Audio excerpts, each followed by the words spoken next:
जय जय शङ्कर हर हर शङ्कर जय जय शङ्कर हर हर शङ्कर जय जय शङ्कर हर हर शङ्कर जय जय शङ्कर हर हर ஸ்ரீ சங்கர சரிதம் தெய்வத்தின் குரல் 5ஆம் பாகம் கடபயாதி சங்கியை. அது என்ன காரணம் என்று தெரிவதற்கு க, ஞ, ச, ஞ முதலான அக்ஷரங்களைக் கொண்டு எண்ணிக்கைகளை, அதாவது நம்பர்களை நிர்ணயிக்கும் கடபயாதி சங்கியை என்பதை பற்றி சொல்ல வேண்டும். பழைய நாளில் பிரிண்டிங் பிரஸ் என்பது இல்லை. அப்போது எல்லாவற்றையும் புஸ்தகமாக போட்டு வேண்டிய போது பிரித்து பார்த்து கொள்ளலாம் என்று இருக்க முடியாது. அதனால் எல்லாவற்றையும் புத்திக்குள்ளேயே மனப்பாடம் பண்ணி ஏற்றிக்கொண்டு ஒவ்வொருவருமே வாக்கிங் லைப்ரரிகளாக இருந்தார்கள். இப்படி மனப்பாடம் பண்ணுவதற்கு விஷயங்கள் செய்யுள் ரூபத்தில் இருந்தால்தான் சுலபம். அதனால்தான் நம்முடைய பழைய சாஸ்திரங்கள் எல்லாம் ஸ்லோகங்களாகவே இருப்பது. பக்தி சாஸ்திரம், ஞான சாஸ்திரம், தர்ம சாஸ்திரம், புராணம், இதிகாசம் எதுவானாலும் பொயட்ரிதான், புரோஸே கிடையாது. மற்ற கலைகள், சயன்ஸுகள், கணித சாஸ்திரம், பரத சாஸ்திரம், ரசசாஸ்திரம், வாஸ்து சாஸ்திரம், காமசாஸ்திரம் எதுவாகத்தான் இருக்கட்டும், எல்லாம் ஸ்லோகங்கள்தான். அகராதி கூட ஸ்லோகங்களாகவே இருக்கிறது. கணக்கு சமாச்சாரங்களை எப்படி ஸ்லோகமாக பண்ணுவது என்று இந்த காலத்தில் தோன்றலாம். ஆனால் அந்த காலத்தில் அதையும் பண்ணியிருந்தார்கள். கணக்கு என்றால் நடுநடுவே எண்ணிக்கைகள் நிறைய வரத்தானே செய்யும். அவற்றை ஸ்லோகத்தில் எப்படி காட்டுவது? இதற்காகத்தான் கடபயாதி சங்கியை என்பதாக ஒவ்வொரு எண்ணுக்கும் எழுத்துக்களின் மூலம் சங்கேதம் கொடுத்தார்கள்.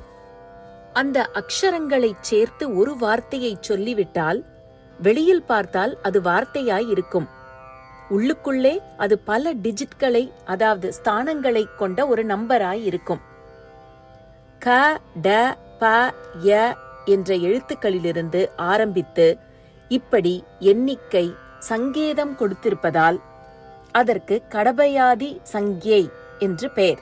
காதி நவ, டாதி நவ, பாதி பஞ்ச, யாத்யஷ்ட என்று அதற்கு விதி வகுத்திருக்கிறார்கள். காதி நவ என்றால் கவிலிருந்து ஆரம்பித்து 9 எழுத்துக்கள். சம்ஸ்கிருதத்தில் க, க, க, க என்று க வர்க்கத்திலேயே 4, அப்புறம் ஞ, அதற்கப்புறம் ச, அதிலேயும் ச, ச, ஜ, ஜ என்று 4. இப்போது க வரிசை 4, ஞ, ச வரிசை 4 ஆகியவற்றை கூட்டினால் 9 ஆகிறது.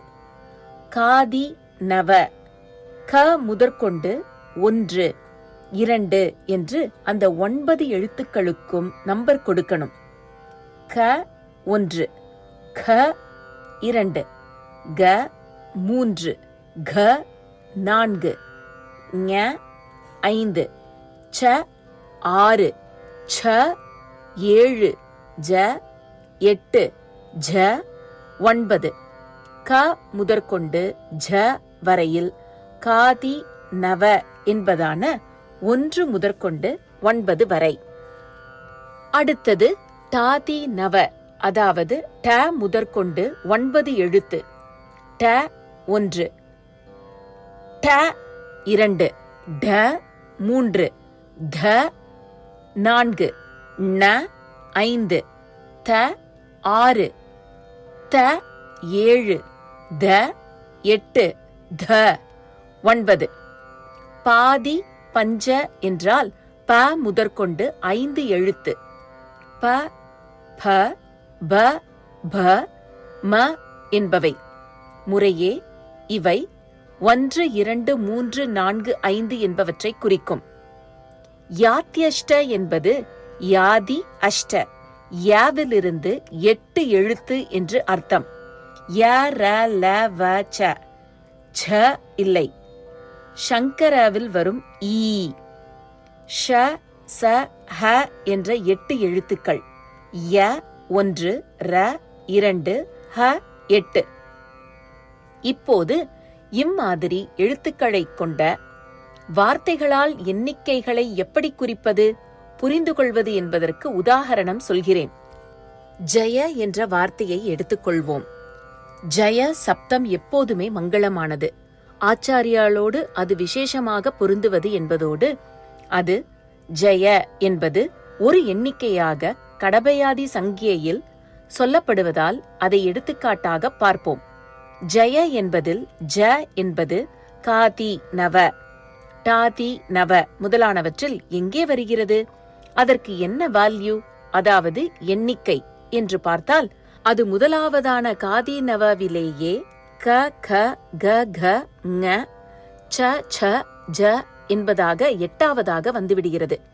அதாவது அது 8 என்ற எண்ணை குறிக்கிறது.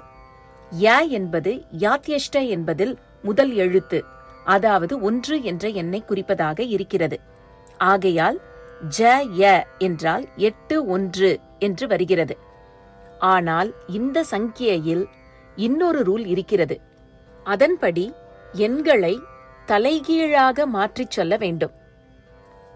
அங்கானாம் வாமதோகதி என்பது அந்த ரூல். அங்க என்றால் எண்ணிக்கை, வாம என்றால் எதிர்ப்பக்கம், ரிவர்ஸ் ஆக என்று அர்த்தம். அதாவது கடபயாதிப்படி வரும் பல ஸ்தான எண்ணிக்கையை தலைகீழாக மாற்றிச் சொல்ல வேண்டும். 1 2 3 என்று வந்தால் அதை 3 2 1 என்று திருப்பிப் போட வேண்டும். பகவத்கீதையில் தியானத்திற்காக ஆசனம் போட்டுக்கொண்டு ஜபம் பண்ணுவதை சொல்லும்போது சைலாஜின குச்சோத்திரம் என்று பகவான் சொல்கிறார். குறிப்பு: 6வது அத்தியாயம் 2வது ஸ்லோகம். சைலம் சேலம் என்றால் துணி, சேலை என்று அதிலிருந்துதான் வந்தது. அஜினம் என்றால் தோல், அதாவது மான் தோல் அல்லது புலித்தோல். குச்சம் என்றால் தர்பை. சைலாஜின குச்சம் என்று அதே ஆர்டரில் வைத்துக்கொண்டால் ஆசனமாக முதலில் பூமியில் துணியையும் அதற்கு மேலே தோலையும் எல்லாவற்றுக்கும் மேலே தர்பையையும் போட்டுக்கொண்டு உட்கார வேண்டுமென்று ஏற்படும். இப்படி உட்கார்ந்தால் என்ன ஆகும்? தர்பை குத்தி அறுக்கும். அடியில் இருக்கிற தோல் வேறே உறுத்தும். அப்புறம் தியானத்திலா மனசு நிற்கும்.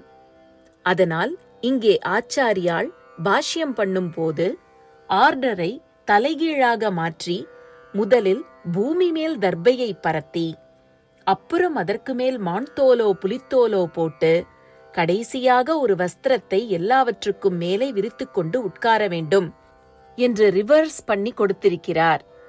இங்கே தலைகீழாக அர்த்தம் செய்ய வேண்டியிருப்பது போலத்தான் அந்த சங்கியையில் எண்களை மாற்றிப் போட வேண்டும். அப்படி பண்ணும்போது 81 என்று ஜெயவுக்கு எண்ணிக்கை சொன்னது 18 என்றாகும். ஜெய என்றால் 18. 18 ஜெயப்பிரதமான எண்ணிக்கை. அதனால் அந்த உதாரணம் காட்டினேன். மேளகர்த்தா ராகங்கள் என்று கேள்விப்பட்டிருக்கலாம். சம்பூர்ணமாக சப்த ஸ்வரங்களையும் ஆரோகண அவரோகணங்களில் கொண்ட 72 ராகங்களுக்கு அப்படி பேர். அடுத்தடுத்த ராகங்களுக்கிடையில் ஒரே ஒரு ஸ்வரம் வித்தியாசப்படும் விதத்தில் அந்த 72 ராகங்களையும் வரிசைப்படுத்தி இருக்கிறது. வெங்கடமகி என்ற பெரியவர் அப்படி வரிசைப்படுத்தினார். அவர் யாரென்றால் தஞ்சாவூர் நாயக் ராஜ்யம் ஏற்பட மூல புருஷராயிருந்தவரும் அநேக தர்மங்களையும் மகாதானங்களையும் செய்தவரும் அத்வைத்த வித்யாச்சாரியர்களில் ஒருவருமான கோவிந்த தீக்ஷிதர் என்பவரின் புத்திரர். மேளகர்த்தா ராகங்கள் 72 எந்த ராகம் எத்தனாவது என்று கண்டுபிடிக்க வசதியாக அந்த ராகங்களின் பெயர் ஆரம்பத்தில் கடபயாதி சங்கியைப்படிதான் 2 எழுத்துக்கள் இருக்கும். இப்படி சரியாய் வரவேண்டுமென்றே சங்கராபரணம், கல்யாணி என்பது போலுள்ள பெயர்களை தீர சங்கராபரணம், மேச கல்யாணி என்றெல்லாம் முதலில் 2 எழுத்துச் சேர்த்து சொல்லியிருக்கும். தி ர என்பது சங்கராபரணம் எத்தனாவது மேளமோ அந்த நம்பரை குறிப்பிடும். மே ச என்பது கல்யாணியின் மேள நம்பரை குறிப்பிடும். குறிப்பு: தி ர என்பதில் தி என்பது தவின் அடியாக வருவது. த என்பது தாதி நவவில் 9 குறிக்கும். ர என்பது யாத்யஷ்டப்படி 2. எனவே தி ர என்பது 9 2. தலைகீழாக்கினால் 2 9. சங்கராபரணம் 29வது மேளம் மே ச என்பதில் மே என்பதில் மாவில் பிறப்பது. ம என்பது பாதி பஞ்சவில் 5. ச என்பது காதீனவாவில் 6. மே ச என்பது 5 6. முன்பின்னாக மாற்ற 65. அதுவே கல்யாணியின் மேள எண். ஜெய ஜெய சங்கர ஹரஹர சங்கர. மகாபெரியவா சரணம். जय जय शङ्कर हर हर शङ्कर जय जय शङ्कर हर हर शङ्कर जय जय शङ्कर